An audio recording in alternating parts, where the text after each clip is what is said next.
Bonjour à tous, très heureux de vous retrouver pour votre quartier flash marocain de ce lundi 29 mai sur l'hippodrome de Marrakech. Ce sera à l'occasion du prix Bouhoutour. Un handicap E pour 4 ans et plus qui va se courir sur 1600 mètres.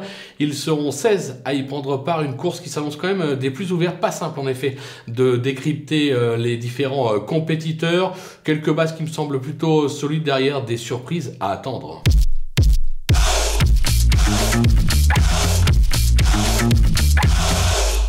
On attaque nos bases avec le numéro 11, Nasser El Gaba, qui alterne le bon et le moins bon cette année, mais qui excelle sur cette piste. Jugé sur son succès acquis sur ce même parcours l'an dernier, il s'annonce tout simplement redoutable. Je vais lui opposer le numéro 12, Raoui Chouki, qui s'est déjà bien comporté à ce niveau. Il se plaît sur la piste de Marrakech et la distance du jour est dans ses cordes. Il est plutôt bien garé avec le 4 dans les stalles. Moi j'y crois. Le numéro 1, Almantara Marrakech, qui porte bien son nom, tarde à refaire parler de lui, mais a montré quelques moyens par le passé. Il s'est souvent bien comporté sur cette piste et à ce niveau. Un conseil, ne le sous-estimez pas.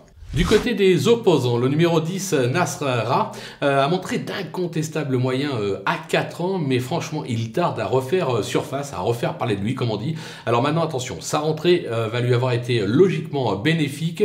Je pense que décidé, il est vraiment capable de se rappeler à notre bon souvenir. Je vais même aller plus loin, c'est un cheval qui pourrait tout simplement s'imposer dans une telle épreuve. Le numéro 5, qui se nomme Iliada Atlas, se montre assez décevante cette année, et pourtant, ce n'était pas si mal que ça. À 3 ans. Elle aura comme atout principal le renfort d'un certain Abderrahim Fadoul aux commandes, ce qui peut avoir son importance dans un parcours. Moi personnellement, je vais la racheter en confiance. Le numéro 8, Malaka Tangad, alors il lui manque un petit peu de niaque pour finir comme on dit, mais elle se donne toujours à fond dans un parcours. Je pense qu'avec la bonne course, si elle a un bon dos pour l'emmener dans la phase finale, capable d'accélérer un petit peu, elle peut venir accrocher une place. Mieux, ça sera franchement compliqué. Et enfin, le numéro 7, Djoumer Alars, qui alors n'est pas un champion, on va pas se le cacher, mais lui aussi se donne toujours à fond dans un parcours. Il semble se plaire sur la piste de Marrakech. Alors bon, il est bien évidemment totalement barré pour la victoire. Maintenant, là encore, avec le bon parcours, une 4-5e place, on ne peut pas lui interdire. Le coup de poker, ce sera le numéro 13 qui se nomme Room.